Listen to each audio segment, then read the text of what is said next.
표면적으로는 고용이 좀 안 좋아서 이제 연준 의장도 고용의 하방 위험이 좀 증가했다 이렇게 언급을 했지만, 사실은 그냥 속내를 보면 트럼프 대통령의 압력에 못 이겨서 한 것 같아요. 기본적인 방향은 계속 우상향할 가능성이 높은 게, 비싼 건 맞아요. 지금 나스닥 지수가 올해 4월에 급락하고 40% 올랐거든요. 엔비디아가 2배 올랐고, 관세 협상도 거의 다 끝났죠. 감세 법안도 통과됐죠. 기업들의 AI 실적이 당장 꺾일까? 뭐 그런 것도 지금 사실 아닌 거고.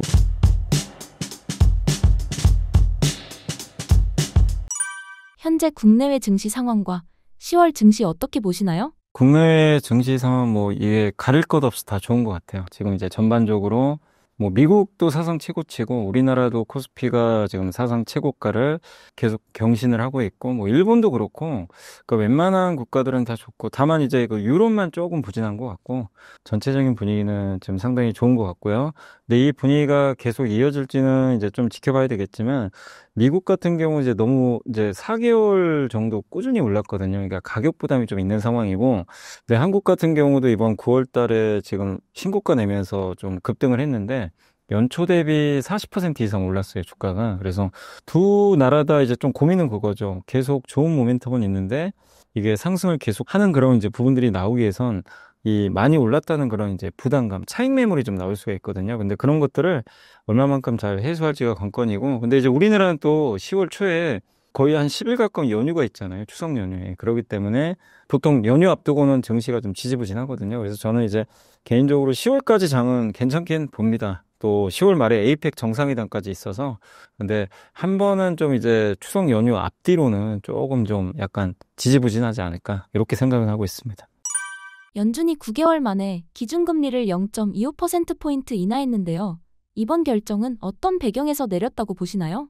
표면적으로는 이제 고용이 좀 안 좋아서 이제 연준 의장도 고용의 하방 위험이 좀 증가했다 이렇게 언급을 했지만, 사실은 그냥 속내를 보면 그냥 트럼프 대통령의 압력에 못 이겨서 한 것 같아요. 제가 봤을 때는 이제 자꾸 금리 인하하라고 그랬는데, 이제 물가도 좀 오르고 있고, 경기가 뭐 물론 이제 고용 지표가 꺾인 건 맞지만 침체까지는 또 아니거든요. 그래서 금리 인하를 그렇게 할 만한 마음은, 사실 그 파월 의장의 그 발언을 보면 그렇게 하고 싶었던 마음은 아닌 것 같은데, 다만 이제 지금 계속해서 트럼프 대통령이 몇 달 전부터 꾸준하게 압력을 넣었었죠. 금리 인하 빨리 해야 된다. 근데 그 상황에서 그걸 좀 꺾질 못했던 게, 어쨌든 고용 지표가 좀 최근에 약간 안 좋게 나왔잖아요. 근데 그게 어쨌든 이제 연준 입장에서도 좀 부담이 됐던 것 같아요. 그래서 결국엔 이번에 이제 금리 인하 했던 거는 뭐 침체가 아니라, 침체가 나오기 전에 예방 차원, 흔히 이제 보험성 금리 인하라고 하는데, 직접 언급을 했습니다. 이번에 하는 거는 침체를 좀 막기 위한 보험성 인하다라고 좀 언급을 했는데, 결국엔 어떻게 보면 이제 트럼프 행정부에 좀 저는 압력에 못 이겨서 좀 한 거 아닌가 이렇게 보고 있고, 근데 결론적으로는 이후에 어쨌건 금리 인하 시작됐고, 요게 끝이 아니라 이제 앞으로 몇 번 더 이어질 거예요. 그래서 금리 인하 사이클은 어쨌든 이제 미국에서 드디어 좀 시작을 했다 이렇게 봐야 될 것 같습니다. 이번 인하 직후에 S&P 500과 나스닥이 최고치를 경신했는데요. 지금의 상승세가 계속 이어질 수 있을까요? 근데 이게 이제 꾸준히 상승은 안 하고요. 이제 한 번씩은 조정은 나오겠지만, 이제 기본적인 방향은 계속 우상향 할 가능성이 높은 게, 비싼 건 맞아요. 되게 비싸죠. 이게 지금 나스닥 지수가 올해 4월에 급락하고 40% 올랐거든요. 지수만. 엔비디아가 2배 올랐고. 그러니까 이제 약간 부담은 있지만, 그래서 한두 달 이렇게 될 수는 있어요. 근데 이렇게 무너지거나 그런 장은 아닌 게, 그러려면 뭔가 좀 충격이 나와야 되는데, 관세 협상도 거의 다 끝났죠. 감세 법안도 통과됐죠. 뭐 기업들의 AI 실적이 당장 꺾일까? 뭐 그런 것도 지금 사실 아닌 거고, 우리가 생각하는 것보다 AI 투자도 훨씬 많고, 그죠? 놀라울 정도로 기업들 실적도 좋거든요. 그래서 뭐 마땅히 증시가 급락을 하려면, 제가 봤을 때는 이제 금리 인하가 지금 시작됐는데, 금리 인하 사이클이 어쨌든 좀 이렇게 훼손되려면 물가가 튀어야 돼요. 그러니까 제가 생각했을 때, 만약에 미국이 좀 흔들린다면 예상치 않게 관세 때문에 물가가 한번 팍 튀는 거죠. 그러면 그때는 부러질 수도 있어요. 근데 그런 것만 아니라면 증시가 이렇게 상승세는 전 이어진다. 다만 이제 조심하실 건, 많이 올랐으니까 갑자기 뭐 지수가 고점에서 5% 빠져도 이상한 건 아니에요. 그러니까 그런 조정은 좀 나올 수 있겠지만, 어쨌든 그 기조 자체는 꾸준히 이어지고, 그래서 저는 개인적으로 내년 상반기까지는 미국의 지금 사이클을 보면 금리 인하 사이클은 이어지거든요. 그래서 그때까지는 지금의 이런 추세적인 상승은 이어질 수 있다. 다만 물가가 내년 상반기에 뭐 튈 수도 있고, 개인적으로 내년 하반기에 이제 미국 기업들이 가격 인상을 계속할 거거든요. 그러면 이제 가격 인상분이 반영되면서 내년 하반기엔 지금보다 물가가 좀 오를 수도 있어요. 그래서 하반기에 이제 그걸 좀 조심해야 되겠지만, 지금은 좀 너무 먼 얘기잖아요, 아직까지는. 그래서 당분간은 좀 강할 것 같고, 그래서 그것만 기억하시면 될 것 같아요. 물가가 좀 튀는 거. 그것만 아니면 지금의 추세 상승을 막을 만한 요소는 아직은 좀 마땅치 않다. 이렇게 생각하고 있습니다. 금리 추가 인하 가능성은 어느 정도고 금리 인하로 인해서 상승 랠리를 이끌어낼 수 있을까요? 어쨌든 지금 전 세계가 유동성 장세거든요. 우리도 돈 풀고 미국도 돈 풀고. 근데 정부가 푸는데 그 중앙은행도 같이 풀어버리거든요. 그러니까 이런 사이클은, 근데 이게 보통 경기가 침체일 때 풀어요. 근데 지금 침체가 아닌데도 돈을 막 풀어요. 그러니까 이제 트럼프의 정책도 그렇고 우리나라의 정책도 지금은 어떻게 보면 AI나 지금 굉장히 엄중한 시기거든요. 미국도 마찬가지고 전 세계가 막 분절화되고 되게 막 그 전쟁도 일어나고 이러다 보니까 예전처럼 평화 시대가 아니잖아요. 그러다 보니까 침체가 아니더라도 정부가 나서서 뭔가 액션을 취해야 되거든요. 이게 늦어지면 도태되니까. 근데 이거는 주식시장이 되게 좋거든요. 침체가 아닌데도 돈 푼다는 건 기업들 실적을 더 좋게 만들 수밖에 없는 거죠. 그래서 굉장히 이 사이클이 좀 오래 갈 수 있는 그런 부분이 있고, 그리고 이제 돈이 들어가는 게 대부분 이제 AI 쪽에 들어가니까 AI가 이게 쉽게 꺾일 지금 상황은 아니잖아요. 계속 투자가 이어지니까. 그래서 금리의 추가 인하가 뭐 언제 끝날지 모르지만 지금 미국 같은 경우는 올해 연말까지는 2번 더 할 것 같고요. 그래서 점도표를 찍었죠. 3.6으로 찍어놨기 때문에 내년에 한 번 더 하거든요. 그래서 내년까지의 예상은 3번. 그러니까 지금부터 3번 정도는 할 것 같습니다. 그래서 금리는 그 정도까지 인하할 가능성이 높다 이렇게 보시면 되겠고, 그 사이클이 끝나지 않는 이상은 계속해서 증시가 유동성 힘을 받아서 좀 오를 수 있다. 좀 걱정되는 건 뭐냐면, 사실 주식 가지고 계신 분들한테는 또 오히려 그런 것들을 바라시는 분도 계시겠지만, 이게 버블이 생길 수도 있어요. 이게 돈이 너무 팔리면 결국엔 계속 주식시장으로 이게 돈이 유입되면 나중에 이게 버블 생겨가지고 주가가 이상급등하는데 누군가 이제 나중에 피해를 보게 되죠. 근데 그런 일들이 언젠가 또 나올 수도 있기 때문에 뭐 지금 보유하신 분들이야 뭐 그렇게 됐을 때는 훨씬 비싸게 또 파실 수도 있겠지만, 그게 결국 증시의 장기적인 흐름에서는 좋은 결과를 내지는 않았기 때문에 저는 이제 버블이 좀 생길 수 있다는 것도 좀 고민을 지금 좀 하고 있습니다. 어떤 업종이나 섹터가 이번 금리 인하에 직접적인 수혜를 받을 수 있을까요? 사실 기술주들은 뭐 금리가 내려간다고 해도 지금 금리에도요. 지금 높죠, 금리가. 근데 뭐 엔비디아가 이 높은 금리라고 해도 돈을 너무 버니까 금리가 별 영향을 안 줘요. 빅테크는 사실.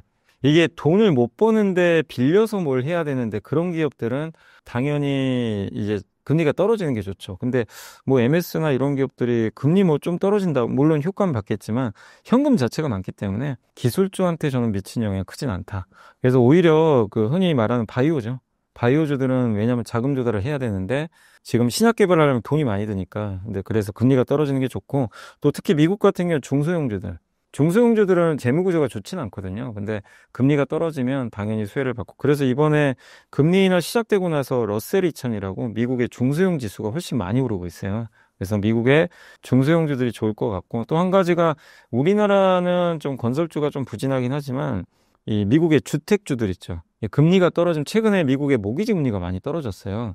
그럼 주택 거래가 활성화되거든요. 그리고 주택 수요도 느니까 미국에서는 어쨌든 이제 주택과 관련된 기업들이 좋을 수 있고, 흔히 또 그런 이제 굴삭기 관련주들 있죠. 예, 아무래도 이제 건설 수요가 늘어나니까, 그래서 그런 쪽이 이번에 금리 인하에 좀 직접적인 수혜를 받지 않을까라고 생각을 일단 하고 있습니다.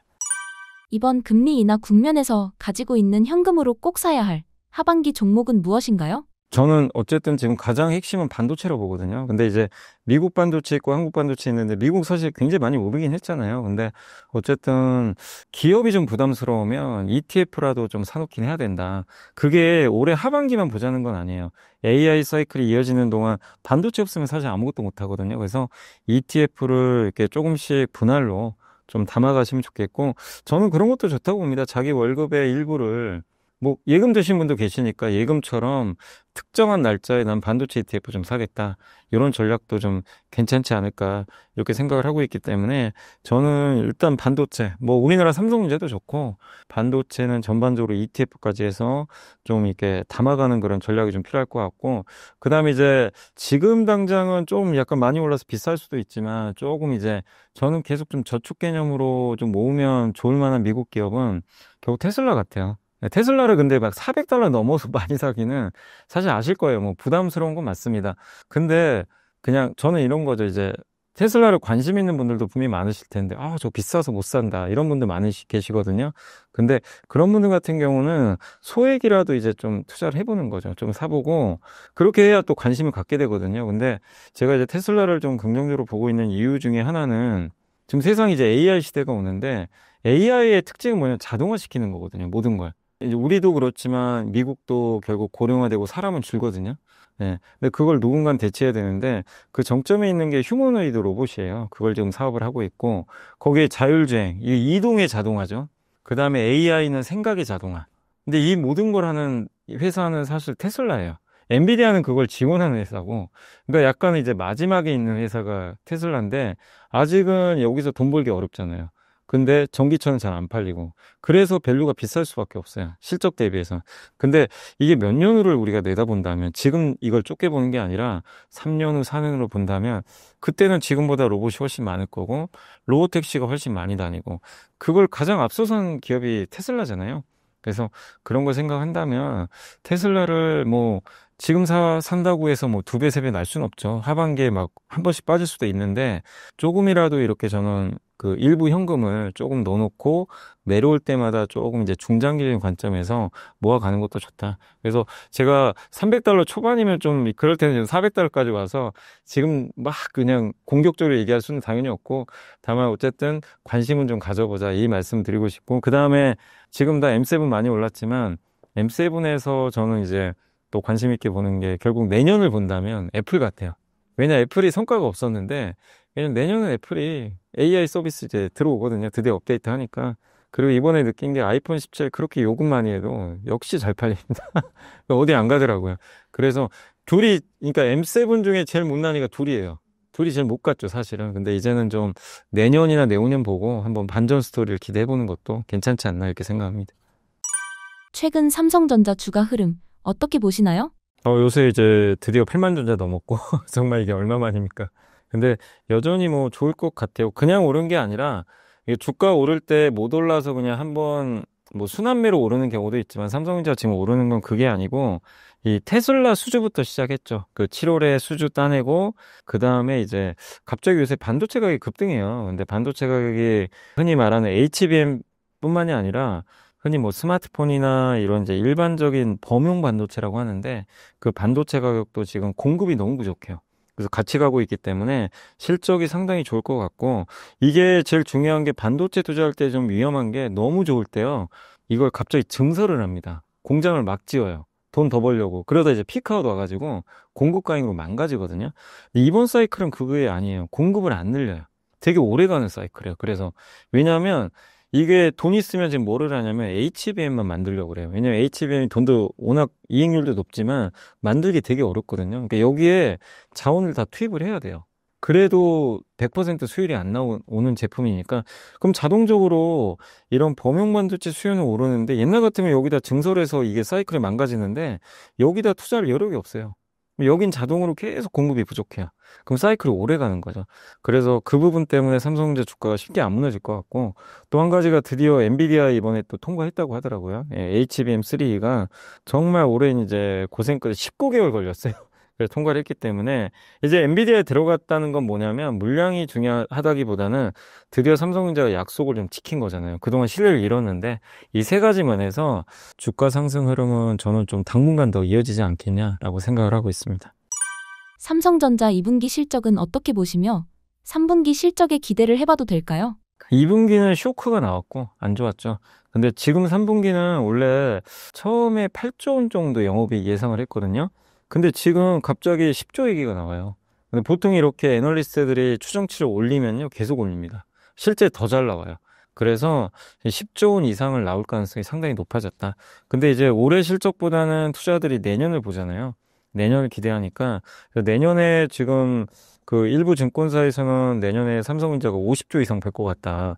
이렇게 좀 예상을 하고 있기 때문에 3분기를 기준, 그러니까 2분기가 바닥이죠. 2분기 바닥으로 해서 3분기 또 내년까지 좋은 그림이 나올 것 같고. 근데 이거는 여러분들이 조금만 이제 요즘에 뉴스 보시면 반도체 공급분 부족한데 수요는 계속 늘고 AI 때문에 수요가 계속 늘 수밖에 없잖아요. 그리고 데이터 시대거든요.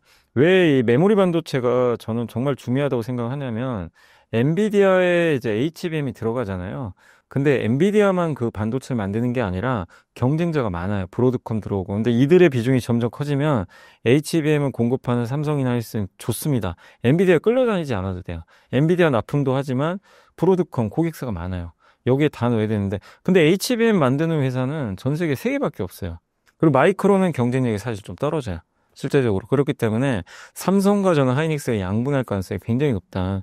이걸 보고 있고, 그 다음에 요즘에 많은 분들이 이제 뭐, 제미나이 프로 같은 거 많이 쓰시겠지만, 요새 진짜 너무 잘 그려주잖아요. 근데 잘 그려주는데 요새 뭐 바나나인가요? 그 이제 제미나이 프로에 뭐냐면 바나나 기능이라고 있어가지고, 이제 이미지를 넣으면 이 편집을 정말 환상적으로 해주더라고요. 너무 좀 잘해주는데, 근데 그런 그 흔히 말하는 그림이나 동영상 데이터를 AI가 이걸 보고 추론을 하려면 이걸 저장을 해야 되거든요. 메모리가 하는 역할은 저장이에요. 근데 이런 영상이나 이미지는 텍스트랑 다르게 엄청나게 용량이 높아요. 그렇기 때문에 저장 용량은 늘어날 수밖에 없고 AI가 고도화될수록 점점 많은 메모리를 우리가 저장을 하는 시대로 가야 되거든요. 근데 그거를 할 수 있는 업체 역시 제한적이죠. 메모리를 만드는 업체가. 그래서 메모리의 시대가 조금 늦었지만 드디어 좀 오기 시작을 했다. 근데 이 사이클이 이제 어떻게 보면 좀 시작을 한 거거든요. 그런 관점으로 본다면 삼성전자의 실적 호전은 이게 일회성이 아니라 좀 장기화될 수 있기 때문에 긍정적으로 좀 보고 있습니다. 마이크론 탈락 가능성이 커진 가운데 엔비디아가 TSMC 대신 삼성 파운드리를 선택할 가능성이 있을까요? 근데 파운드리를 선택하기는 좀 그건 좀 잘 모르겠어요. 좀 봐야 되는데 일단 왜냐면 이제 마이크론 같은 경우는 HBM4 내년에 나오는 제품을 그게 속도를 못 맞춰준다고 하더라고요. 그래서 이제 탈락할 가능성이 높고 그 자리에 삼성이 들어갈 것 같고 그리고 이제 이번에 엔비디아가 인텔을 인수했잖아요. 지분을. 인쇄를 했는데 실제로 이제 둘 간에 뭐 협업이 있을 거다. 뭐 CPU, GPU를 서로 협업했는데 사실 인텔은 파운드리 회사거든요. 파운드리도 하는데 그 엔비디아가 굳이 왜 인텔을 하고 안 해도 되거든요. 왜 지분을 인수했을까?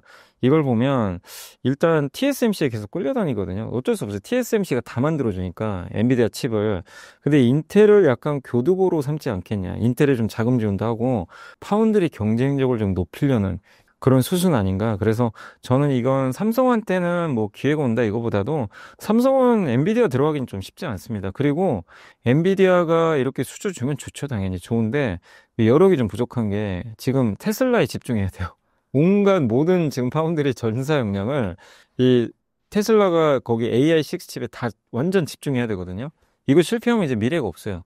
그렇기 때문에 이제 거기에 해야 되니까 그래서 아마 엔비디아, 근데 엔비디아는 또 TSMC 잘하고 있잖아요. 그래서 굳이 삼성까지는 아니고 아마 하게 되면 나중에 몇 년, 지금 당장은 아닌데 한 2, 3년 후에는 인텔한테 파운드리 수주를 좀 줄 수도 있지 않을까. 그렇게 좀 보고 있습니다. 그래서 삼성 가능성은 저는 좀 엔비디아는 그렇게 높아 보이진 않는다. 이렇게 생각을 하고 있습니다. 현재 TSMC와 인텔의 상황은 어떤가요? TSMC야 뭐 말해서 뭐 하겠습니까? 그죠? 뭐 전교 1등이 맨날 1등 하고 있으니까 그냥 아무도 걱정 안 해요. 아, 저 친구 또 1등 하겠지. 약간 그런 건데 이제 이거죠. 1등은 하는데 1등과 2등의 점수 차가 너무 커요. 그러니까 그러니까 TSMC가 1등인데 점수로 제가 얘기해 드리면 그냥 맨날 95점 맞는 친구예요. 95. 좀 적게 맞으면 90. 요 정도인데 그냥 압도적이죠. 근데 2등이 중요하잖아요. 2등이 삼성인데 삼성전자는 점수가 9점. 8점, 요 정도. 2등 차이가 너무 나고요. 인텔이 3등인데 5점도 안 되고. 약간 요런 느낌이에요. 요런 느낌인데, 다만 이제 삼성과 인텔이 좀 부활을 하게 되면, 이제 삼성전자가 점수가 좀 올라오겠죠. 왜냐면 테슬라 손을 잡았으니까 한 20점 정도까지 올라올 수도 있고, 30점까지. 근데 거기서 TSMC가 테슬라 비중은 크진 않거든요. 그럼 점수가 떨어지진 않아요.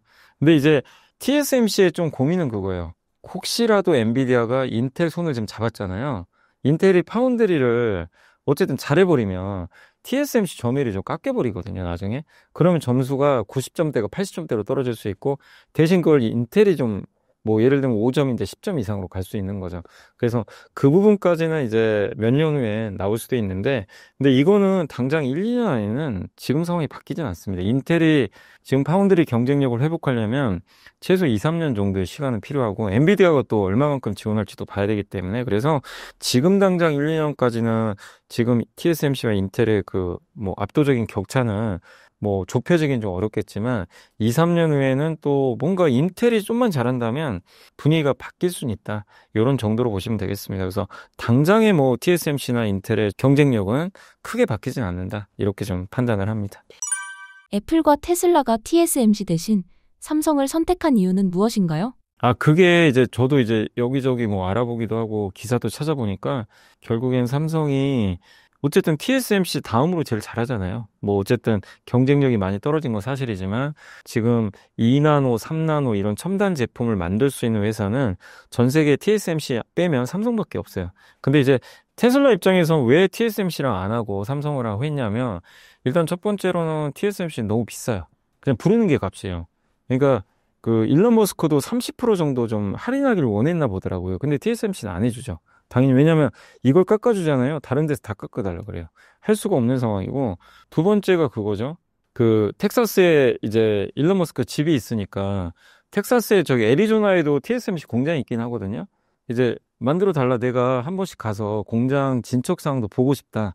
TSMC는 말도 안 되는 소리라고. 그 공장을 어떻게 보여주냐고. 그거를 영업기밀인데 다른 회사 고객사 CEO한테 그걸 보여줄 수는 없어요. 그 공정을. 왜냐하면 테슬라는 설계 능력이 또 뭐 있는 회사 중에 또 하나이기 때문에 그런 관점에서 여기서 만약에 이거를 들여다보게 되면 그게 TSMC의 공정 노하우가 노출되거든요. 근데 그거는 당연히 TSMC 입장에선 부담스럽고 그 TSMC는 고객사가 많아요.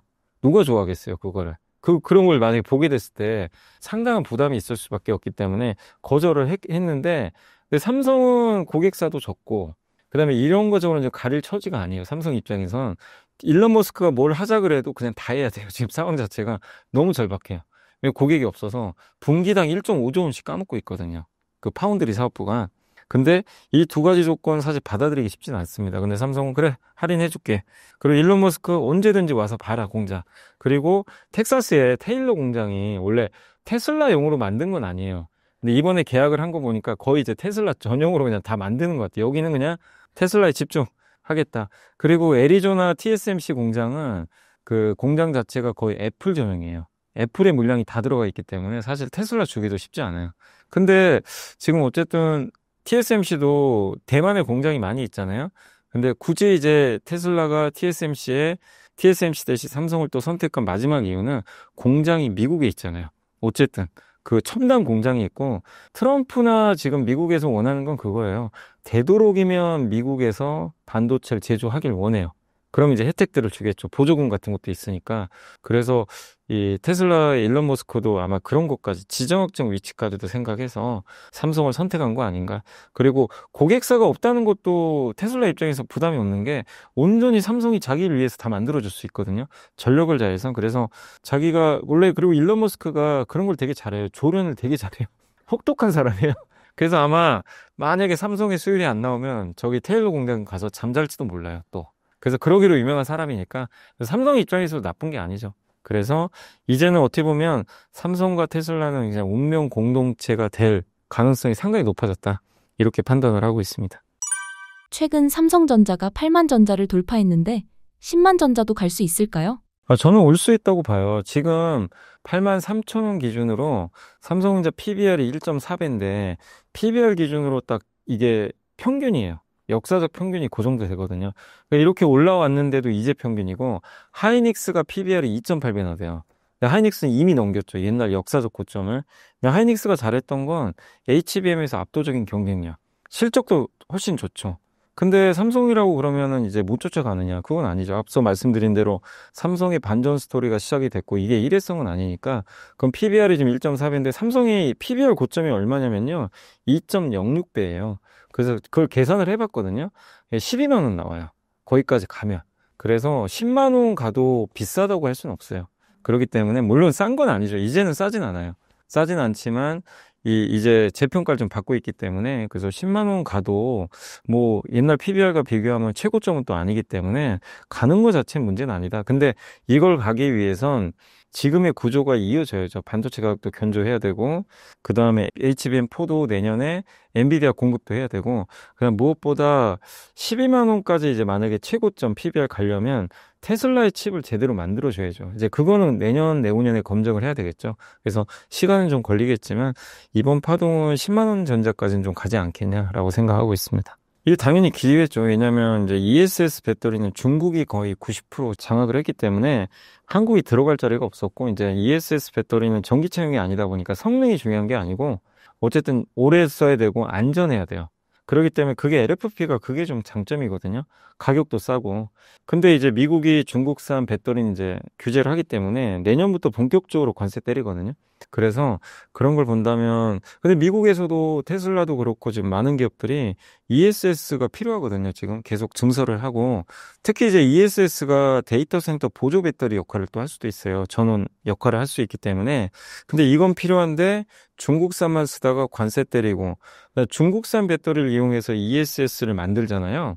그걸 투입을 하면 미국에선 ESS 프로젝트를 하면 보조금을 또 주거든요. 중국 걸 일정 부분 쓰면 보조금을 안 줍니다, 미국이. 그러니까 이제 이 두 가지 조건을 보면 미국 기업들은 한국 ESS 쓰는 게 유리해요. 당연히.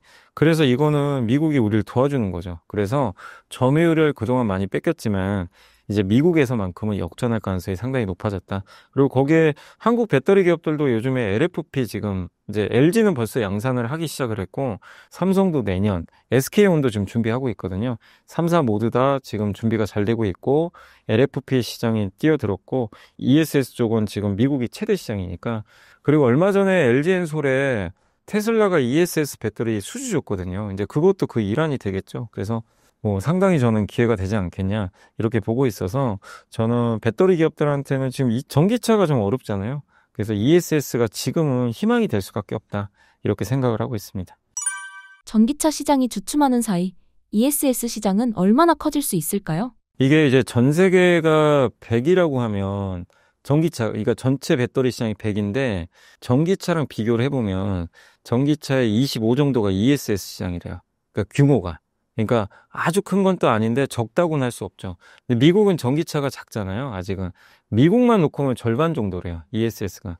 그래서 물론 ESS가 이제 여기서 좋아진다고 해도 우리나라가 옛날 전기차 좋을 때처럼 막 엄청 상승하고 배터리 회사들이 그러긴 좀 힘들겠지만 지금 뭐 너무 많이 빠졌잖아요. 빠진 상황에서 ESS에 대한 중국 규제 또 우리나라 배터리들이 이쪽으로 많이 들어간다면 어느 정도 이제 바닥을 다지면서 주가를 회복시킬 수 있는 요소는 되니까 긍정적인데 다만 이제 미국을 제외하면 또 중국과 경쟁을 해야 되거든요. 다른 나라에서 중국 배터리를 규제하는 건 아니거든요. 그죠? 그렇기 때문에 결국 미국 시장이 승부고 근데 미국 시장에서는 어쨌든 지금 ESS 배터리 시장은 점점 커질 거고 하기 때문에 그 부분에서는 상당히 긍정적이고 또 우리나라 기업들이 배터리만 공급하는 게 아니라 ESS는 또 만드는 게 또 따로 있거든요. 그러니까 배터리를 조립해서 만들고 그 안에 대용량 저장 장치를 이제 크게 건물처럼 서버처럼 만드는데 그 사업도 우리나라 배터리 기업들이 한다고 하더라고요. 같이.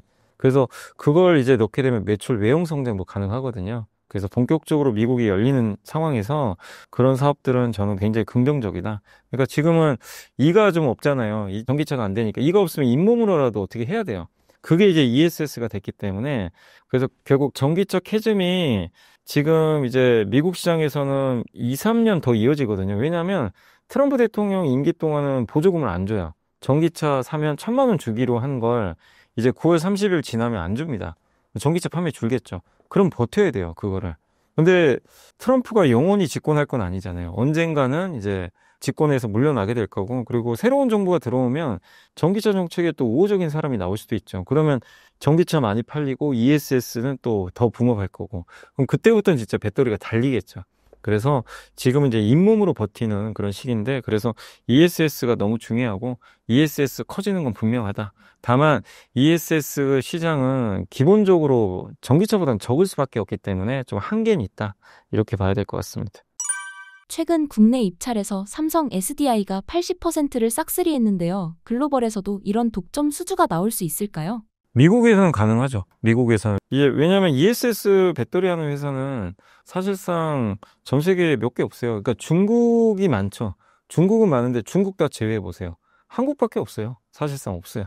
그렇기 때문에 그냥 한국이 싹쓸이 할 가능성이 높습니다. 근데 다른 나라 아까 말씀드린 대로 글로벌 시장에서는 중국이 워낙 압도적이니까 만약에 미국처럼 유럽이나 이런 국가가 중국 배터리를 규제하고 이런 정책들이 나온다면 우리가 어느 정도 이 비중을 차지할 가능성이 높은데 미국은 이제 그렇게 되겠죠. 말씀드린 대로.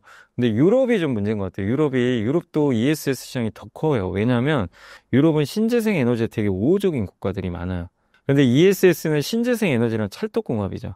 그러니까 태양광을 낮에 이렇게 전기를 만들어서 그 저장해 놨다가 저녁에 쓸 수 있게 바람이 불 때 풍력으로 이렇게 전기 만들어서 저장해 놓고 또 바람 안 불 때 쓸 수 있게 하는 건데 미국은 지금 풍력이나 태양광 별로 안 좋아하잖아요. 그래서 그런 정책 좀 이슈가 좀 아쉬운데 유럽은 정반대거든요. 그래서 유럽 시장은 훨씬 좀 클 수밖에 없는데 여기는 중국과 엄청 경쟁을 해야 돼요. 그래서 유럽이 조금만 너무 중국이 독과점하고 있으니까 유럽 정책을 좀 바꿔서 중국 배터리를 조금 규제하고 이런 모멘텀이 좀 나온다면 유럽이 열리면 또 한 단계 더 레벨업 할 수 있거든요. 그래서 저는 미국 쪽은 이제 다 알고 있으니까 변수는 유럽이 과연 중국의 LFP 배터리나 ESS를 좀 규제할 건지.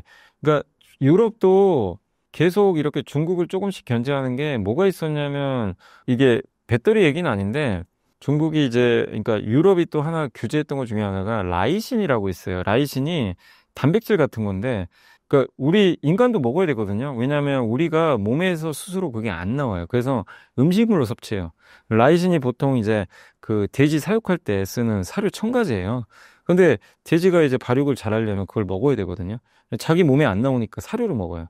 먹는데 그걸 장악한 국가가 중국입니다. 그래서 주로 유럽에 수출 많이 하는데 너무 독과점 폐해가 심하니까 유럽의 경쟁사들이 유럽에다가 이걸 제소한 거예요. 좀 얘네 좀 막아달라. 너무 심하다.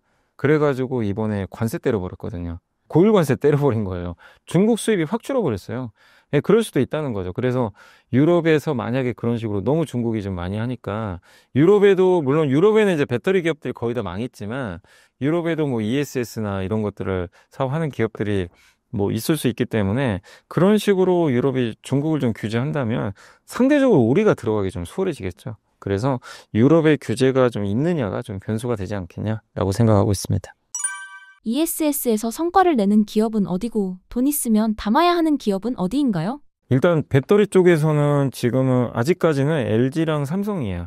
LG엔솔과 삼성. 왜냐면 LG엔솔은 테슬라 수주를 따냈고 이미 벌써 양산 들어갔고 원래 삼성 SDI가 ESS 배터리 전 세계 1등이었어요, 옛날에. 근데 2019년에 우리나라에서 삼성 SDI 배터리를 사용한 그 ESS 시설에서 화재가 나가지고 그때부터 위축됐어요, 사업을. 근데 이게 키울 수 없어서 그때 한참 정부가 막 조사하고 이게 완전히 얼어버린 거죠. 근데 그 과정에서 중국 CATL이나 이런 기업들이 이걸 치고 들어온 거예요. 그래서 중국이 이제 압도적으로 했고 삼성 SDI는 아무래도 위축되죠. 근데 그때 당시에 ESS 비중을 또 줄일 수밖에 없었던 게 전기차 시장이 열리니까 이제 여기에 집중해 버린 거예요. 그래 우리는 ESS보다 고성능 전기차 배터리로 가자. 그렇게 했는데 이게 잘 나가다가 또 캐즘 와가지고 지금 꼬여버린 거죠. 근데 원래 정말 잘했던 기업이에요. 그래서 지금 증설도 하고 있고 그래서 내년부터 본격적으로 LG엔솔과 삼성 SDI, SK온도 오늘 좀 늦어요. 늦기 때문에 경쟁력은 좀 떨어지지만 3사가 결국 다 할 거고 근데 어쨌든 ESS만 봤을 때는 LG엔솔과 삼성 SDI가 일단 우위고 그다음에 여기 관련된 밸류체인으로는 일단 LG 쪽에서는 이 신성 ST라고 그 회사가 이제 냉각용 펌프를 만든다고 하더라고요.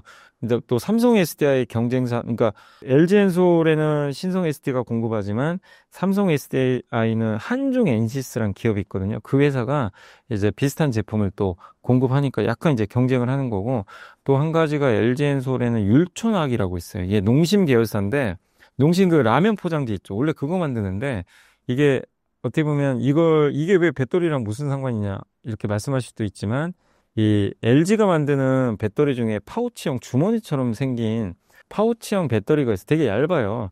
LFP 배터리 그걸로 만드는데 거기 보호 필름이 있어요. 파우치 필름. 그걸 만드는 회사가 율촌화학이고 그거를 공급을 하고 있어요, 실제로. 그래서 그 수혜를 좀 받을 것 같고, 배터리 회사는 아니지만 ESS 요거를 조립해서 만들어주는 세계적인 기업 중에 하나가 서진 시스템. 요 회사가 미국에 수출 많이 하거든요. 그러니까 삼성 SDI나 이런 이제 배터리 받아다가 조립을 해요. ESS. 그래서 완제품을 공급하는. 그 회사가 이제 서진 시스템이 있으니까 그런 밸류 체인들은 한번 좀 괜찮지 않을까라고 생각을 하고 있습니다. 2차 전지 관련해서 포스코와 에코프로 그룹주에 대해 점검해 주신다면요? 이제 좀 힘들죠. 사실 2차 전지가 예전 같진 않다 보니까. 그리고 지금 포스코나 에코프로 쪽은 지금 LFP 쪽이 좀 약해요. 이쪽은. LFP 배터리가 지금 가장 좋은 건 ESS인데 ESS의 연결고리가 좀 약해요. 그래서 포스코나 에코프로는 결국 전기차가 많이 팔려야 되는데 이게 좀 시간이 걸릴 수밖에 없어요. 그래서 특히 리튬 값이 올라야죠. 포스코도 그렇고 에코프로도 다 리튬이나 양극재 사업들을 하고 있는데 결국 리튬 값이 오르면 양극재 가격도 오르고 실적이 좋아지는데 지금 리튬 값은 이제 바닥은 찍었는데 지금 본격적으로 추세적으로 전환을 하려면 시간이 좀 걸리거든요. 다행히 중국에서 리튬이 하도 공급 과잉이다 보니까 조금 이걸 감산하려는 조짐은 있어요. 그래서 바닥은 찍은 것 같아요. 다만 제대로 주가 올라가려면 리튬 값 상승, 거기에 전기차 판매 오죠. 이 두 가지가 있어야 되고 또 포스코 같은 경우는 리튬을 이제 아르헨티나에서 이제 본격적으로 양산을 할 거예요. 내년부터. 그게 이제 수율이 제대로 나와야 되겠죠. 근데 수율이 나와도 좀 아쉬운 건 수요가 지금 부족하니까 그 부분에서는 좀 고전할 수밖에 없겠죠. 그래서 장기적으로는 포스코는 저는 괜찮게 보거든요. 괜찮게 보지만 1, 2년 정도 2차 전지 사업에서는 조금 본격적인 상승까지는 조금 시간이 더 아직은 걸릴 수 있다라는 점은 염두에 두시면 좋겠습니다. 하반기부터 26년까지 주목할 만한 2차 전지나 ESS 관련 이벤트는 무엇인가요? 가장 큰 이벤트는 결국엔 내년부터 이제 본격적으로 ESS 같은 경우 미국에 관세 때리니까 중국산을, 그러니까 중국을 얼마나 규제할 거냐, 이 부분이 이제 가장 중요할 것 같고, 그게 ESS의 관련 이벤트고, 그리고 결국 AI 데이터 센터가 많이 지어질 텐데, 거기에 ESS가 얼마만큼 들어갈지, 이제 그런 것들 데이터들이 나올 거예요. 그래서 저는 개인적으로 좀 많이 들어갈 거로 좀 생각을 하고 있어서, AI 수요랑 ESS랑 연결고리가 이제 이어진다면 상당히 좀 긍정적이지 않겠냐, 이렇게 보고 있고, 그리고 지금 전기차는 안 팔리지만, 한 가지 좀 기대할 만한 거는 그거거든요. 로보택시. 로보택시는 다 전기차 기반이에요. 그러니까 지금 테슬라가 지금 로보택시를 시험 서비스 하고 있는데 점점 이게 범위가 넓어질 거고요. 내년에 더 많아지겠죠. 그래서 이게 이제 대량量산이 들어간다면 로보택시가 본격적으로 생산이 되면서 여기 들어가는 건 결국 배터리가 들어가야 되니까 그런 부분에서 테슬라 모멘텀이 저는 가장 중요하다. 로봇을 지금 이제 테슬라가 아직까지는 대량量산은 어렵거든요. 근데 내년부터 지금보다 이제 올해보다는 내년에 로봇을 좀 많이 만들 거예요. 근데 그렇게 많이 만들었을 때 제일 고민은 그 배터리도 필요하니까 그런 배터리들은 이제 결국 우리나라 기업들이 또 잘 만들 가능성이 높기 때문에 그래서 결국 저는 가장 중요한 이벤트는 우리나라 배터리 회사들이 주가 제대로 가려면요. 어쨌든 일론 머스크의 테슬라라는 기업이 주요 제품을 많이 팔아줘야 돼요. 많이 만들고 거기다 연결이 돼 있거든요. 그렇기 때문에 테슬라가 정말 잘해야 됩니다. 잘해야 우리나라 배터리도 같이 갈 수 있다. 그래서 그런 이벤트를 좀 주목을 하고 있습니다. 만약 지금 현금 1억이 있다면 원전, 조선, 로봇, 바이오 중 어디부터 주목하면 좋을까요? 지금 당장은 바이오 같아요. 바이오가 좀 좋아 보여요. 그러니까 바이오도 종류가 너무 많은데 뭐 알테오젠처럼 많이 오른 것도 있지만 제가 말씀드리는 건 이제 대형 제약사 코스피에 상장돼 있는 그런 이제 뭐 예를 들면 삼성바이오, 셀트리온, 뭐 유한양행 뭐 많이 있죠. 그런 기업들. 그래서 그런 쪽을 좀 보고 있고 왜냐하면 이들 기업들이 주가가 많이 오르질 못했어요. 그래서 지금 뭐 원전, 조선, 로봇주 좋은데 이미 다들 워낙 좀 많이 오른 상태라 바이오도 많이 오르긴 했지만 상대적으로 말씀드린 그 대형 제약사들은 상승을 그렇게 하진 못했거든요. 근데 이벤트들이 되게 많아요. 삼성바이오는 10월 말부터 이제 인적 분할 때문에 거래가 정지돼요. 그래서 이 인적 분할 끝나면 이제 삼성바이오로직스는 순수한 이제 위탁 생산 업체로 바뀌게 됩니다. 그래서 그 모멘텀이 저는 있다고 보고 있고, 그다음 셀트리온도 바이오시민도 여전히 잘하고 있고, 미국 공장 하나 인수할 가능성이 높고요. 그리고 지금 그 유한양행도 이제 하반기에 폐암 치료제 관련된 임상 데이터도 좀 기대를 하고 있고, 그리고 HK 이노인이라고 이제 위역류성 식도염 치료제 만드는 기업인데, 경쟁사는 이미 미국의 FDA 승인받고 내놨는데, 그 비슷한 제품을 만들어요. 그래서 이미 지금 임상 데이터가 되게 잘 나왔어요. 그래서 하반기에도 최종 데이터들이 좀 나올 것 같아서, 그러니까 이벤트들은 되게 많은데 상대적으로는 주가가 좀 소외받았기 때문에 저는 대형 제약사들 한번 이 네 개 중에서 한번 바라보면 어떨까 이렇게 좀 말씀드리겠습니다. 미국 원전 수주 기대가 커지고 있는데요. 한전기술, 한전 KPS와 두산에너빌리티 중 어디가 수혜를 많이 볼 수 있을까요? 이거는 근데 참 우리가 이번에 원전 협상 보셨겠지만 좀 안 좋죠. 네, 우리나라 입장에서는 좀 좋지는 않은데, 그러니까 웨스팅하우스가 중심이 되고 우리가 이제 같이 협업해서 하는 그림인데, 팀 코리아면 되게 좋죠. 팀 코리아면 우리가 다 하는 건데 체코 원전은 그렇게 따냈잖아요. 근데 이제 그렇게 할 수가 없어요. 계약상 보니까. 그러면 이제 미국이나 유럽에서 수주 받을 때 웨스팅하우스가 설계하고 우리가 이제 기자재나 뭐 건설 시공해주는 이런 형태로 갈 것 같아요. 합작사 만들어서. 그럼 그렇게 되면 팀 코리아가 되면요, 한국전력, 한전기술, 한전 KBS가 제일 좋아요. 여기가 핵심이에요. 여기가 몸통이 돼요. 그러니까 한전기술이 설계하거든요, 원전을. 근데 이 설계 역할을 이제 웨스팅하우스가 하게 돼요. 그리고 얼마 전에 이제 이재명 대통령 발언 보셨지만 신규 원전 왜 짓냐, 되게 부정적으로 원전에 대해서 좀 언급을 하셨어요. 기존 원전만 잘 유지하고 신규 원전 짓는데 15년 걸린다. 그러니까 이제 우리나라에서는 지금 일단 이재명 대통령의 생각이 그렇다면 새롭게 원전 짓기가 좀 쉽지가 않거든요. 그럼 한국 모멘텀을 받기 어렵고 해외에는 팀 코리아로 단독으로 가기 어렵고 가도 일부를 떼줘야 돼요. 그럼 불편하죠. 그래서 저는 개인적으로 이제 한전기술이나 한전 KPS는 좀 모멘텀이 좀 크진 않다. 근데 두산에너빌리티는 상관이 없어요. 왜냐하면 두산에너빌리티는 어차피 해외예요. 해외인데 웨스팅하우스가 어딜 가도 지금 두산에너빌리티는 계속 따라다닐 가능성이 높아요. 수주를 줄 가능성이 높고 실제로 둘이 이제 파트너십도 많이 맺었기 때문에 저는 오히려 좀 이번 결과랑 무관하게 두산에너빌리티는 계속 수주를 받을 것 같고 오히려 더 좋을 수도 있어요, 두산한테. 왜냐하면 만약에 우리가 원전 협상이 만약에 안 됐으면 유럽 같은 데 수주 받을 때요, 체코 원전처럼 계속 딴지가 들어올 거예요. 웨스팅하우스가 계속 걸 겁니다. 너 왜 우리 기술 쓰냐? 막 이렇게 딴지 걸 수 있어요. 근데 협의를 했기 때문에 이제 같이 가거든요. 같이 가면 엄청 많은 물량을 수주할 수 있어요.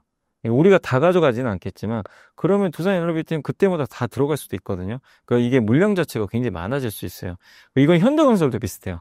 현대건설은 시공을 잘합니다. 그래서 미국이 최대 약점이요, 원전 이렇게 설계 기술은 되게 뛰어난데 기자재랑 시공 능력이 굉장히 떨어져요. 그래서 우리랑 파트너를 맺는다면 1순위인 두산 에너빌리티가 전 될 것 같고, 두산 에너빌리티 기술력이 굉장하고요. 또 한 가지가 원전은 아닌데 LNG 발전소 있죠. 천연가스 발전소에 터빈이 있어요.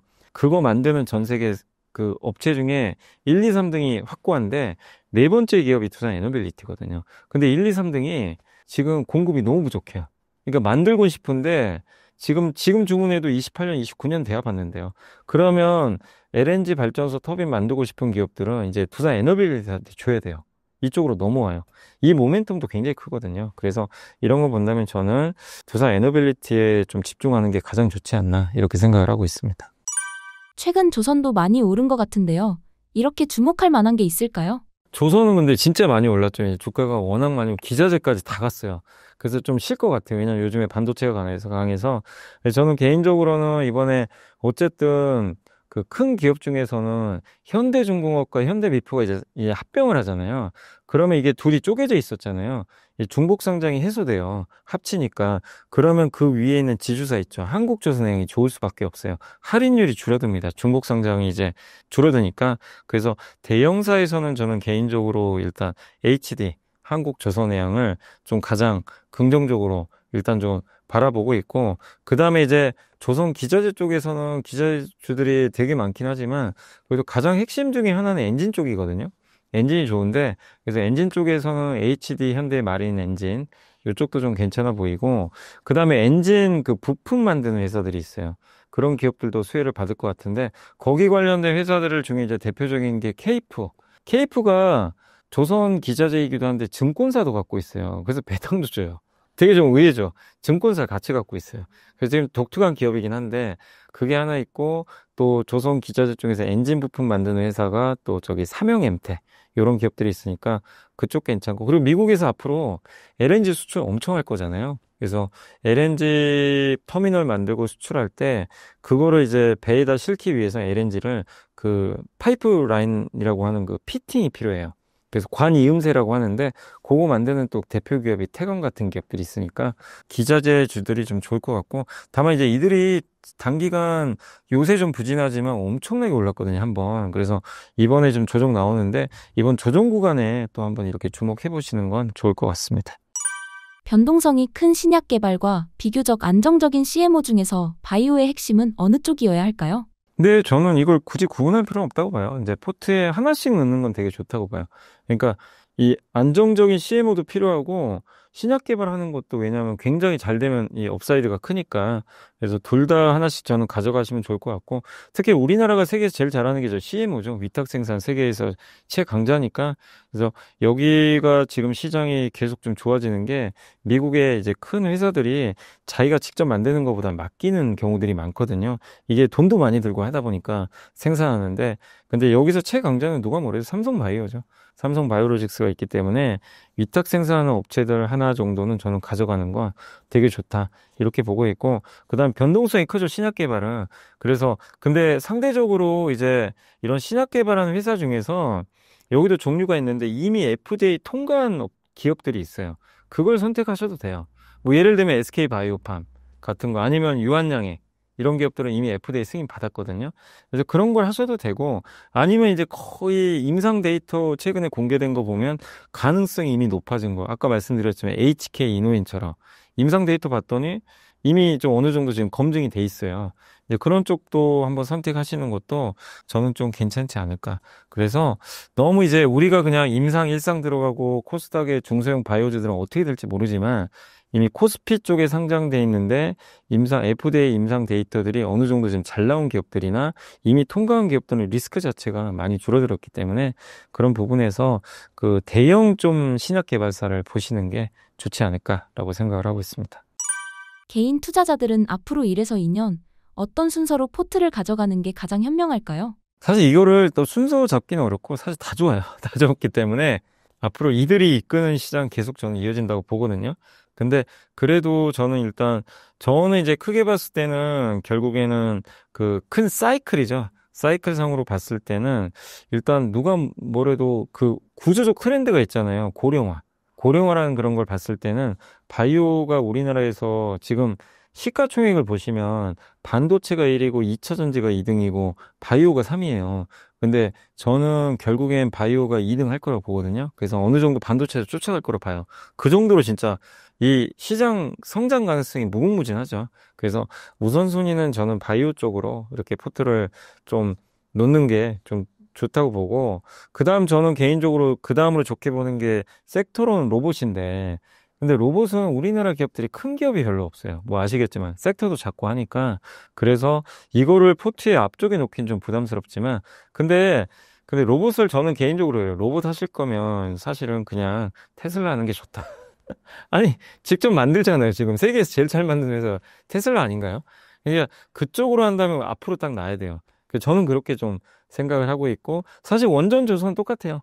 이게 결국 미국의 수주 나오는 산업들이고 누가 우위냐 이럴 거 가릴 필요는 없습니다. 근데 어쨌든 원전 조선도 너무나 중요한 산업이고 지금 이제 본격적으로 시작했고 다만 조선은 이미 지금 우리가 잘하는 거 다 알고 있잖아요. 근데 그런 것들이 좀 반영됐지만 원전은 좀 의심이 생겼죠. 이거 과연 우리가 따낼까? 그래서 그런 면에서는 오히려 원전이 조금 더 매력적일 수 있어요.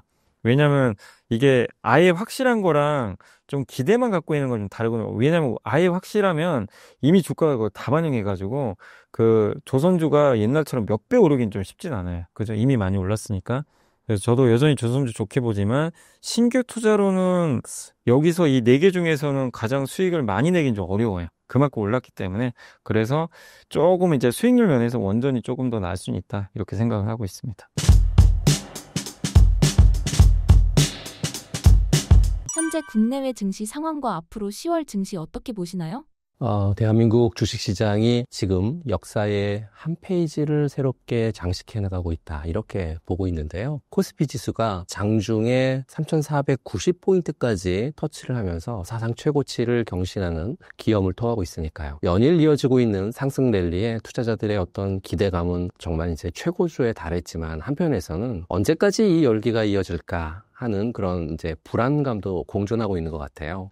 그렇다 보니까 현재 국내외 증시의 상황은 외국인 기관 그리고 정책 이렇게 이제 삼위일체가 이끌고 있다 이렇게 말씀 좀 드리고 싶고요. 이번 상승 랠리의 주역은 단연 외국인과 기관인 것 같습니다. 국내 증시의 이제 펀더멘털 개선이라든지 또는 정책 기대감 같은 쪽에 주목을 하면서 순매수 기조를 강력하게 좀 유지하고 있는데요. 특히 이제 삼성전자를 필두로 한 반도체 업종이 시장을 견인하고 있죠. AI 시장 개화에 따른 어떤 HBM 수요 폭증, 기술 경쟁력이 재부각되면서 관련 기업들의 주가도 연일 고공행진을 펼치고 있으니까요. 여기에 정부의 코리아 디스카운트 해소를 위해서 어떤 기업 밸류 프로그램 같은 이런 정책적인 효과도 가시화되고 있다라고 하는 점도 사실은 긍정적인 것 같습니다. 주주 환원 정책이라든지 또는 자사주 소각이라든지 국내 증시의 체질을 근본적으로 개선시킬 거다라고 하는 기대감이 지금 시장에 크게 불고 있다 이렇게 보시면 될 것 같고요. 글로벌 증시 역시 훈풍이 좀 불고 있습니다. 특히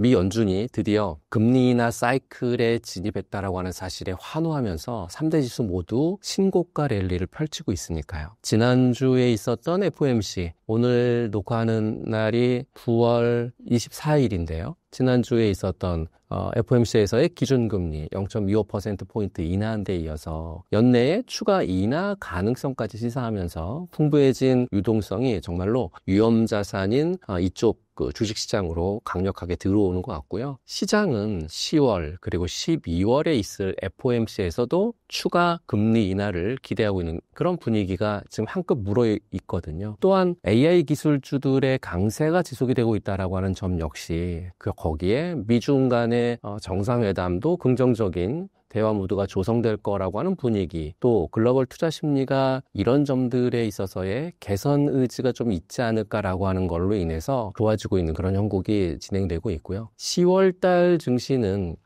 계속되는 삼저 호황의 환경으로 인해서 한국 증시가 더 높은 곳으로 계속 이끌어갈 거다라고 이렇게 좀 판단을 좀 하고 있습니다. 삼저가 달러 약세, 그다음에 저유가, 저금리 이렇게 이제 3저인데요. 이 중에서 달러 약세가 가장 중요하고 나머지 두 개의 중요도도 좀 비슷하긴 한데 문제는 이 삼저 조합이 매우 드물게 나타난다는 거죠. 그러니까 달러가 약세인데 유가가 오르지 않은 경우는 거의 없었고 경기가 좋았는데 금리가 저금리를 유지하는 것도 흔치 않기 때문인데요. 그런데 이 어려운 조합이 1980년대 이후에 정말 40년 만에 다시 나타나고 있다는 거죠. 지금 차트를 보시게 되면 이 차트에서 삼저 호황에 대한 부분들을 자세히 좀 말을 해주고 있는 것 같아요. 노란색 라인이 1985년부터 1990년까지 삼저 호황이 있었을 때의 코스피 증시의 상승 패턴을 보여준 거고요.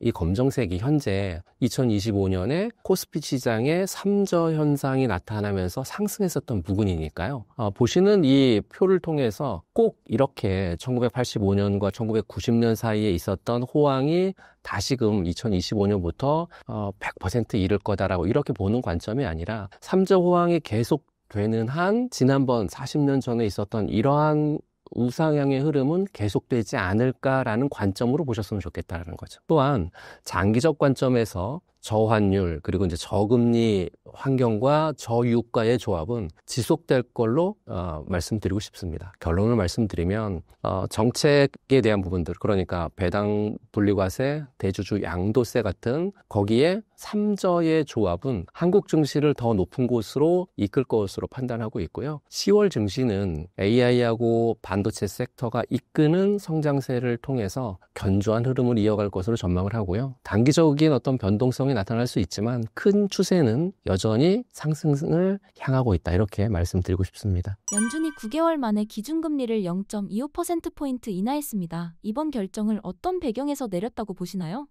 시장이 예상대로 9개월 만에 기준금리 0.25%포인트를 인하했죠. 이로써 길었던 금리 동결 시대가 이제 끝나고 마침내 통화 정책의 방향이 전환이 되는 일명 피봇이 공식화되었는데요. 이번 금리 인하는 단순히 숫자를 변화시키는 그런 단계를 넘어서 세계 경제의 흐름을 좌우하는 연준의 정책 기조가 근본적으로 바뀌었다라고 알리는 정말 중요한 신호였거든요. 이번 금리 인하의 가장 결정적인 배경은 사실은 고용시장의 둔화였습니다. 그동안 미국 경제의 견고함을 자랑했었던 고용지표에 금이 가기 시작했다라는 거죠. 금리 인하 결정에 앞서서 발표가 됐었던 8월 비농업 부분의 고용 숫자가 정말 예상치를 크게 밑도는 2만 명 정도 부근에 그쳤으니까요. 이렇게 되면 팬데믹 이후에 가장 낮은 수치 중에 하나로 연준에게 정말 강력한 경고등이 켜졌음을 의미하는 부분들이었거든요. 또한 절대적인 수준은 여전히 낮지만 실업률이 소폭 상승하고 있다라고 하는 점 역시 연준이 주목했었던 부분인데요. 파월 의장이 기자회견에서 고용시장의 하방 리스크가 커졌다고 명시적으로 언급했으니까요. 그러면서 노동 수요와 공급이 동시에 둔화하는 기이한 균형 상태에 도달했다. 이렇게 이제 표현하면서 고용시장의 동력이 약해지고 있음을 공식적으로 인정했으니까요. 두 번째는 연준의 또 다른 책무인 인플레이션인 것 같아요. 현재 연준에게 매우 까다로운 숙제를 안겨주고 있는데 8월 소비자 물가지수, 그러니까 CPI가 전년 대비해서 2.9% 정도 상승을 하면서 여전히 연준의 목표치인 2%를 상회하고 있는 상황인데요. 그러니까 인플레이션과의 전쟁은 아직 끝나지 않았다는 거거든요. 그러니까 일반적으로 경기가 둔화가 되면 물가 상승 압력도 사실은 낮아져야 되는데, 하지만 지금 미국 경제는 경기 둔화, 물가 상승 압력이 높아지는 동시에 이런 현상이 나타나고 있는 이른바 스태그플레이션의 초기 징후를 보이고 있다는 거죠. 이렇게 되면 통화 정책을 결정하기가 굉장히 어려운 환경이라는 겁니다. 그럼에도 불구하고 연준이 금리 인하를 선택했는데요. 당장의 물가 상승 압력보다는 급격한 경기 침체 그리고 고용 악화가 미국 경제에 더 큰 위협이다라고 판단했기 때문이 아니었을까라고 말씀드리고 싶고요. 파월이 관세 등으로 인한 물가 상승은 일시적일 가능성이 높다 이렇게 얘기를 좀 했고, 고용시장의 악화라고 하는 더 큰 위험을 막는데 정책 우선순위를 뒀다 이렇게 판단하시면 될 것 같습니다. 세 번째 키워드는 정치적인 압박 그리고 시장의 기대감, 그러니까 경제지표 외적인 요인들도 이번 결정에 상당한 영향을 좀 미쳤다고 볼 수 있는데요. 아시는 것처럼 트럼프 대통령이 연일 SNS를 통해서 파월 의장을 압박을 했지 않습니까? 그거로 인한 금리 인하를 요구를 해왔으니까 연준은 사실은 독립적인 기구임을 강조하지만 이런 지속적인 정치 압박이 정책 결정 과정에서 심리적인 부담으로 충분히 작용했을 가능성을 배제할 수 없다는 거죠. 또한 금리 인하 이전부터 금융시장은 이미 9월 달에 금리 인하를 할 거야 라고 굉장히 많은 분들이 기대를 하고 있었거든요. 또한 이제 그러다 보니까 선물 시장에 반영된 금리 인하 확률이 90%까지 올라갔었던 그런 사태를 여러분들이 좀 보셨죠. 만약 연준이 이런 시장의 기대를 저버리고 금리를 동결했다라고 하면 시장에 충격을 주었을 거고 금융 불안을 야기할 수도 있었다라는 말씀을 드리고요. 이번 연준의 0.25%포인트 금리 인하는 본격적인 경기 부양을 위한 어떤 공격적인 완화 정책의 시작이다. 이렇게 말씀드리기는 좀 빠를 것 같고요. 다가올지 모를 경기 침체에 대비하는 어떤 보험성 인하 성격이 짙다 이렇게 말씀드리는 게 훨씬 맞을 것 같습니다. 파월 의장 역시 향후 추가 인하에 대해서 확답하지 않고 데이터에 의존해서 매회마다 결정할 거다라고 하는 신중한 태도를 보였으니까요. 특히 이제 오늘 녹화하는 날 새벽에 파월 의장이 지금 주식시장이 굉장히 고평가되어 있다라는 발언을 함으로 인해서 오늘 주식이 조금 밀렸거든요. 이런 어떤 굉장히 중요한 매크로 지표라든지 앞으로 발표될 고용지표 또는 물가 지표 하나하나 정말 중요성이 그 어느 때보다도 커지고 있다라는 부분들을 인지하셨으면 좋겠습니다. 이번 인하 직후에 S&P 500과 나스닥이 최고치를 경신했습니다. 지금의 상승세가 계속 이어질 수 있을까요?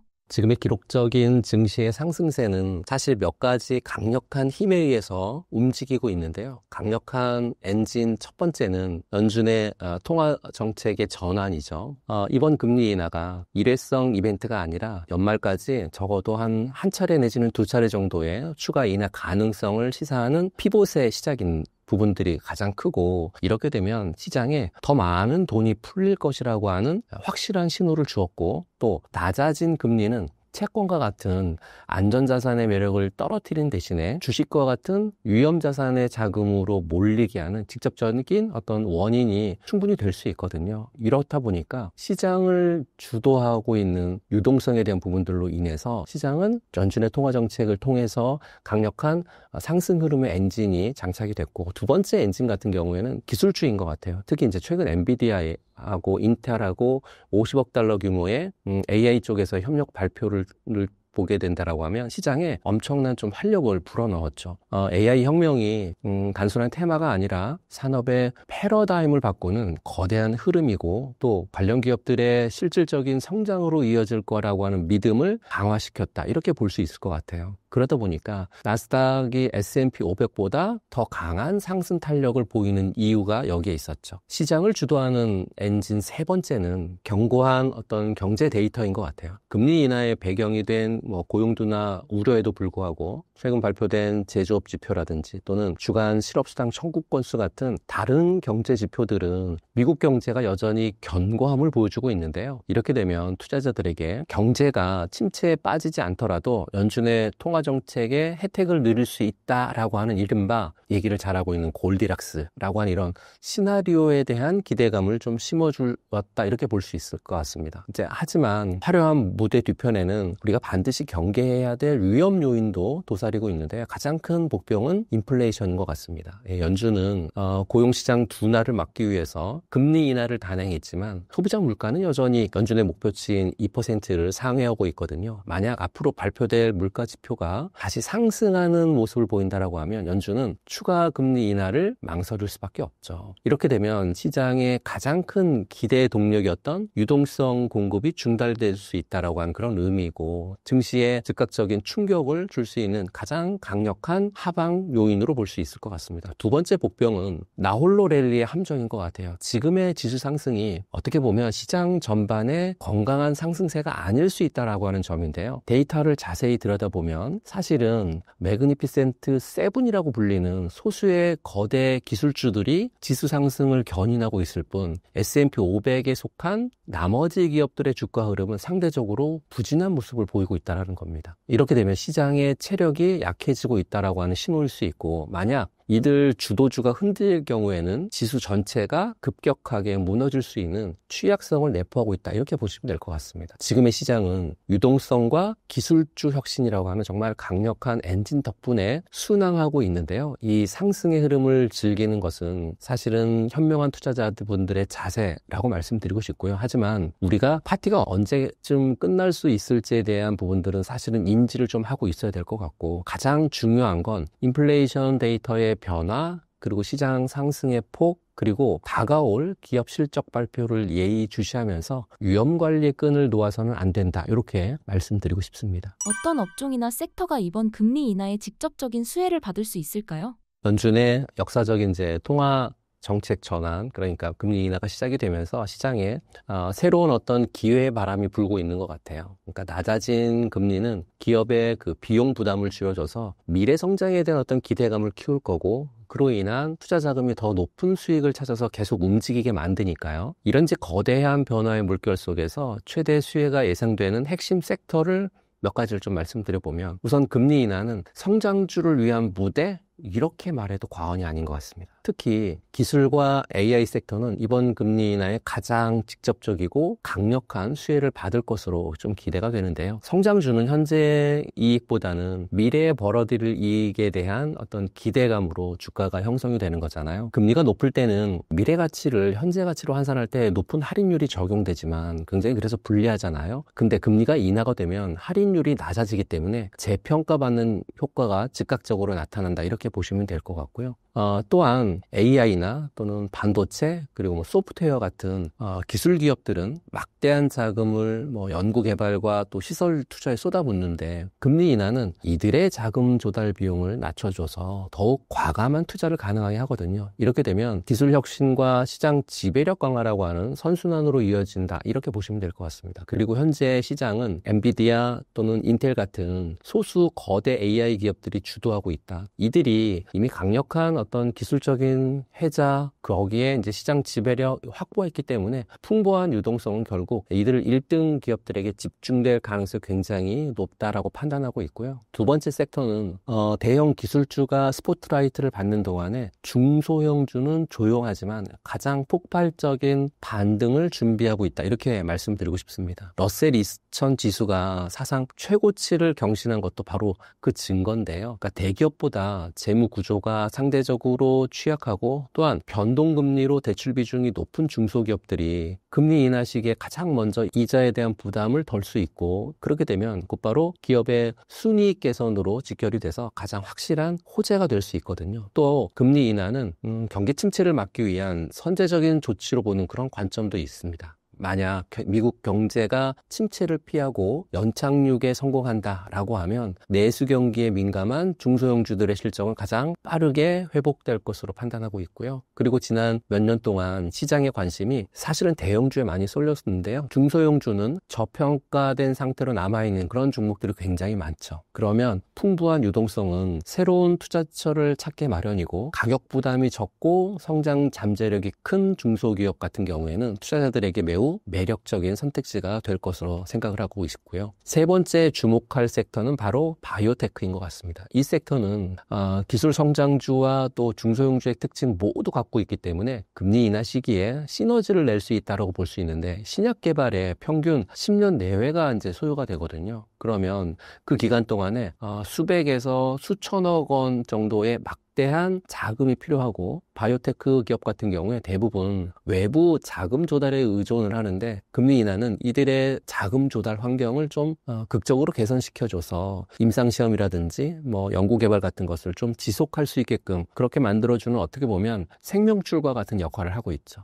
현금을 많이 보유한 빅파마들은 금리가 낮아진 시기를 활용해가지고요, 정말 유망한 기술을 갖고 있는 작은 바이오테크 기업들을 적극적으로 인수하려고 하는 경향이 굉장히 강합니다. 이렇게 되면 바이오 섹터 전반에 활기를 불어넣고 기업 가치를 재평가하게 되는 그런 계기가 된다라고 말씀드리고 싶습니다. 그리고 이제 신약 개발의 성공 같은 경우에 미래에 엄청난 가치를 창출하잖아요. 따라서 바이오테크 주식 역시 금리 인하에 따른 미래 가치 할인율 하락 효과를 톡톡히 누릴 수 있는 그런 대표적인 성장주라고 이렇게 말씀드리고 싶습니다. 이번 금리 인하 국면에서 가지고 있는 현금으로 꼭 사야 할 하반기 종목은 무엇인가요? 그러면 섹터를 말씀드렸다라고 하면 이제 종목으로 말씀을 좀 드릴게요. 금리 인하 시기에 가장 유동성이 가장 먼저 향하는 곳은 시장의 주도주인 것 같거든요. 특히 압도적인 기술력을 갖고 있는 성장주 쪽을 바라보셨으면 좋겠고, 그리고 현재 대한민국 주식시장에서 AI 시대의 개화를 온몸으로 맞이하고 있는 그런 기업들을 여러분들이 선택하시면 좋을 것 같은데요. 첫 번째 기업은 삼성전자입니다. 삼성전자의 투자 포인트는 올해 하반기 AI 서버 투자가 폭발적으로 증가하고, 또 HBM 수요가 공급을 압도하는 공급자 우위 시장이 이제 펼쳐질 것으로 판단이 되는데요. 삼성전자 같은 경우에 업계 최고의 기술력, 생산 능력을 통해 가지고 HBM3 2단, 그리고 차세대 6세대죠. HBM4까지 주도하며 시장 메모리 반도체 부분에 폭발적인 어떤 실적 개선이 기대가 되는 그런 종목이고, 단순한 반도체 업황의 턴어라운드를 넘어서 AI 시대의 핵심 공급자로서의 어떤 구조적인 성장 스토리가 시작이 됐다, 이렇게 보시면 좋을 것 같습니다. 또한 금리 인하는 대규모 설비 투자가 필수적인데요. 또 파운드리 사업의 어떤 자금 조달 비용을 낮춰주는 그러한 부분들도 없지 않아 있지만, 최첨단 게이트 올 어라운드 공정을 통해서 안정화라든지 또 신규 대형 고객사가 확보가 가시화될 경우에는 사실 1등 자리를 내줬던 삼성전자로서는